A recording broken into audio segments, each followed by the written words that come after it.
We got a very interesting report that's coming out here. The Las Vegas Raiders have officially restructured the contract of defensive tackle Christian Wilkins. And we're going to talk about what this means for the Raiders as we kind of go forward. We're going to talk about what this actually does for the Raiders, right? Christian Wilkins is one of our best players on this team, and he's one of the highest paid players as well. Christian Wilkins is making on average $27.5 million. And this year specifically, he would have counted about $27 million against the cap. But the Raiders have decided we're going to essentially prorate his roster bonus. And what that does is it basically creates a void year for Christian Wilkins. So I'm going to go ahead and just show you guys the contract. Christian Wilkins had a 4-year contract with the Raiders. So here's the 4 years, right? 2024 through 2027. And they've essentially created a void year in 2028. $9.9 million is going to count as a dead cap hit for the Raiders for Christian Wilkins. In a year, he basically won't be here. And I think this is a very smart strategy by John Spytek. You know, I hate having void years or dead cap for guys that are like Jimmy Garoppolo or Gardner Minshew or Devontae Adams, right? Guys that aren't actually even here. They never really finished their contracts with the Raiders. And you're having void years for these guys that essentially never finished the agreed upon deal with the Raiders, right? And that doesn't make sense to have those type of void years, right? So those contracts are bad contracts, but when it comes to guys that will be here, guys like Christian Wilkins, who's 30 years old right now, will finish the next 3 years, 33 years old, he becomes a free agent. That's a good contract for the Raiders, right? That makes a ton of sense. To be able to create that void year does give you a little bit of cap relief for the Raiders in this upcoming season. And it is interesting. Are the Raiders looking to potentially make a trade? Are they looking to extend someone on their own team? Maybe go out there and potentially bring in a guard or a wide receiver or one of these other potential players. So just a quick update here on the salary cap. This says the Raiders have $50.5 million. That doesn't account for the $9 million that we basically saved with Christian Wilkins. The Raiders will actually have about $59 million in cap space, which is a ton of cap space, especially when you consider, Geno Smith's going to get an extension, but $31 million for Geno Smith, it's already accounted for. So think about this. The Raiders right now are already paying Geno Smith $31 million, and they still have $59 million left to kind of figure out what they want to do with this roster. The Raiders are in a great spot right now with this team. They're in a really, really, really solid spot. I think we're going to end up of that $59 million, we'll probably spend like $15 million on the draft pool. We'll probably fill the rest of the roster spot with another 10.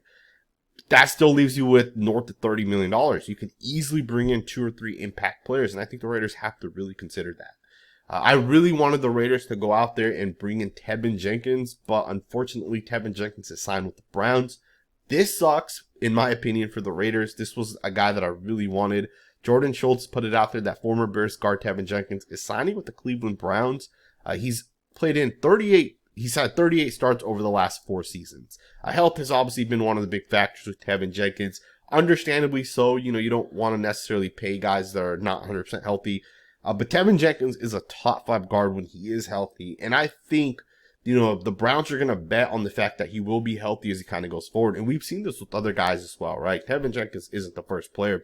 They come into the NFL. It's a completely different game in the NFL than it is, in the NFL than it is in college.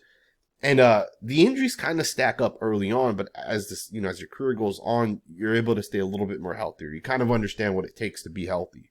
Jenkins just finished his 4th season, so his rookie contract has officially come to an end. He'll now be with the Browns. I really wanted the Raiders to bring in Teven Jenkins. I think Jenkins is a top 5 guard. Obviously, I think that. But the Raiders still have a lot of cap space, and they can definitely make a couple different moves and really figure out what they want to do with that money. I do suspect that the Raiders are going to, they're not going to go out and just blow $59 million in free agency. That's not a smart strategy.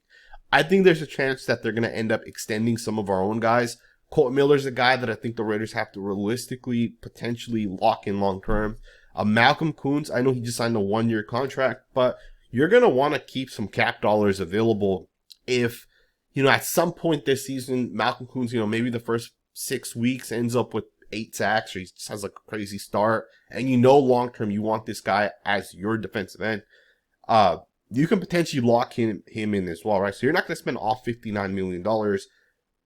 But the Raiders do have some cap that they can kind of work with as well, right? And there's guys that are going to be due contracts as well. Dylan Parham's an example of a guy that's going to be due a contract. Jack Jones will be due a contract here soon. And they're not going to get paid out like top 5 guys. But if you want to extend them, you might be able to do that during the actual season. And there are free agents that are available for the Raiders as well. I won't get too much into it, but there's a couple guard options out there, right? Dalton Risner still available. I would love to be able to bring him in.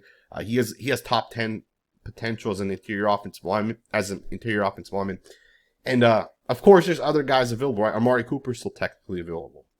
I think the Raiders can potentially bring in 1 or 2 of these guys. And at this point, you know, we're 2 weeks into free agency. Like, these guys aren't going to cost a ton of money. These guys will be fairly cheap if the Raiders realistically wanted to bring them in. And I think the Raiders have to consider bringing these guys in, right? Because you have to get better as a team. And you have to try to win that Super Bowl while Geno Smith has, 3-4 years left. And talking about Geno Smith, I think the extension's also going to end up coming in the next week or two. If not within the next 2 to 3 days, truth be told. Geno Smith's going to get locked in here with the Raiders for the next, it'll be this year and then probably 2 more years after that. You got to try to win if you're the Raiders. And part of winning is figuring out which guys need to be here long term, figuring out which guys you need to bring in that could help you immediately. Amari Cooper, really, really like what he's shown us in the past. This past season wasn't great, right? He kind of went to the Buffalo Bills, really didn't have success. But the year before that, the guy put up like 1,200 yards, right? So he was still a successful wide receiver. And I think it would be fairly cheap for the Raiders to bring him in at this point. And again, it's not just Amari Cooper.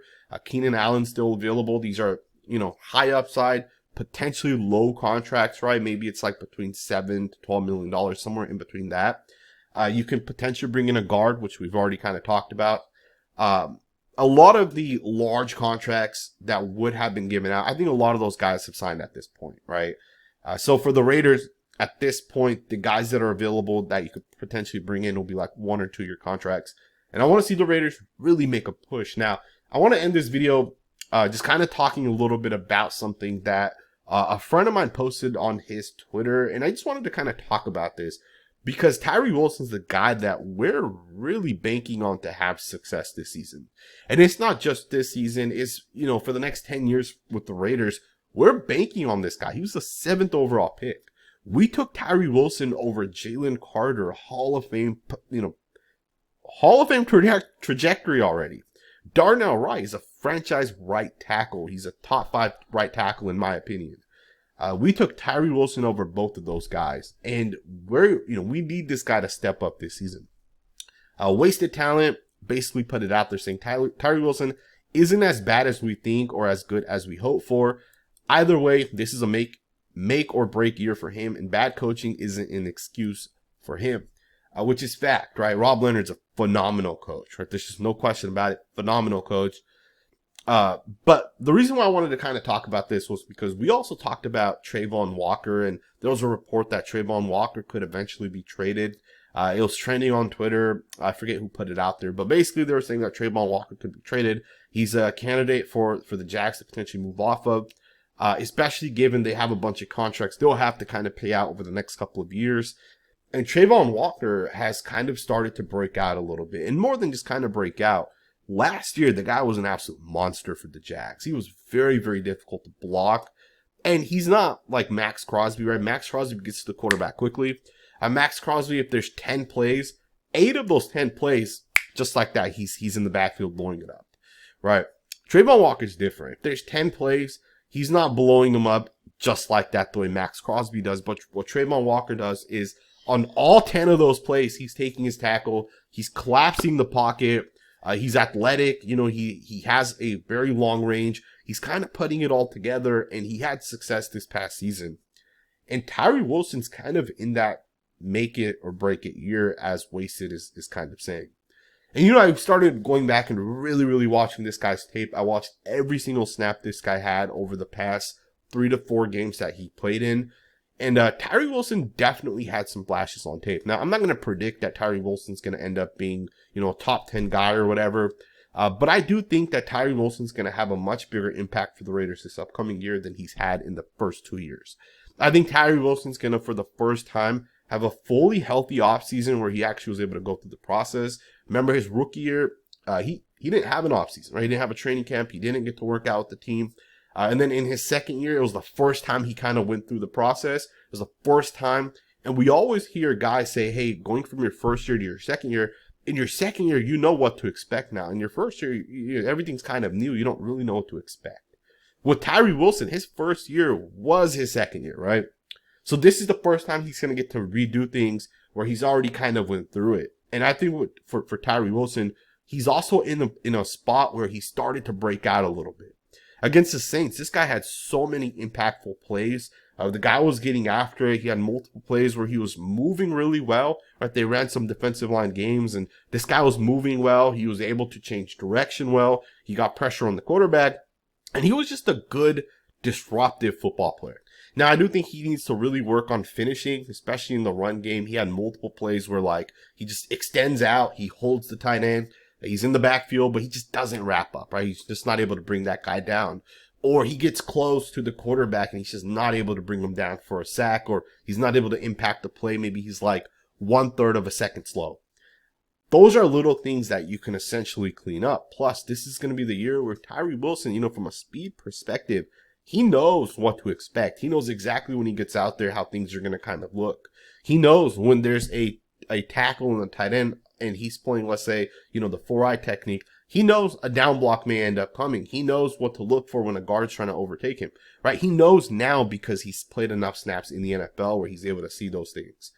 I also think going into this season, Tyree Wilson's probably going to end up being the full-time starter for the Raiders, at least early on in the season. I know Malcolm Koonce is probably better than Tyree Wilson at this point, but he is also coming back from an injury. I would think that the Raiders are going to slow him into this, right? They don't want to kind of throw him out there. Malcolm Koonce also relied a lot on his movement and his quickness to have success and be able to get after the quarterback. That's going to take him another year to fully recover, right? I don't think day one of when he kind of gets into the building, he's going to be 100% recovered. It's going to take time for that to come back. I do think it'll come back, but it's going to take time. And I think with that, Tyree Wilson's going to have every opportunity to go out there and have success. And again, he flashed a little bit in the last 3 to 4 weeks of this past season. Again, I'm not predicting Tyree Wilson to be a superstar. Truth be told, based off of what I've seen in the first 2 years, he's a bust, right? But development's a real thing. And we've seen these guys similar to Travon Walker, where Travon Walker really broke out in his 3rd year. Where he was actually winning, right? It wasn't just cleanup sacks. They were legit sacks. With Tyree Wilson, this is going to be his 3rd year. So hopefully he breaks out for the Raiders as well. Another guy that I'll kind of use as an example is Dexter Lawrence. Right? Dexter Lawrence used power coming out of college. He wasn't that good in his first 2.5 years, but in year 3, he became elite. And I think Dexter Lawrence is arguably the best defensive tackle in the NFL at this point. And he's kind of a nose, right? He's not really a defensive tackle, but the guy's probably the hardest player to block. I think most offensive linemen will say Dexter Lawrence if you look at interior guys specifically. But this is the year for Tyree to develop and take those steps. And Tyree being a power-based guy, it takes a little bit longer. So hopefully this is the year. I'm excited to see what this guy can actually show for the Raiders. Let me know what you guys think, man. Christian Wilkins has restructured his contract. Tyree Wilson, we're going to find out a lot about this guy in this upcoming season. And we'll see if the Raiders make any other moves. Guys are kind of coming off at this point, getting those contracts, signing with teams. Hopefully the Raiders start to get a little bit more active, and hopefully they figure out that offensive line. I'm not comfortable with the offensive line. I will do a DJ Glaze video tomorrow, but just, heads up, is not a positive video. You guys will see what I'm talking about when it comes to DJ Glaze, specifically the final 2 weeks of the season. The Raiders took a completely different approach with him. They allowed him to get out there on islands, go up against these defensive ends without help, and he struggled. And I'll show you that to you guys again tomorrow. I hope you guys enjoyed this video, man. Thumbs up, subscribe. Let me know what you guys think in the comments below, and I will see you guys next time with another video.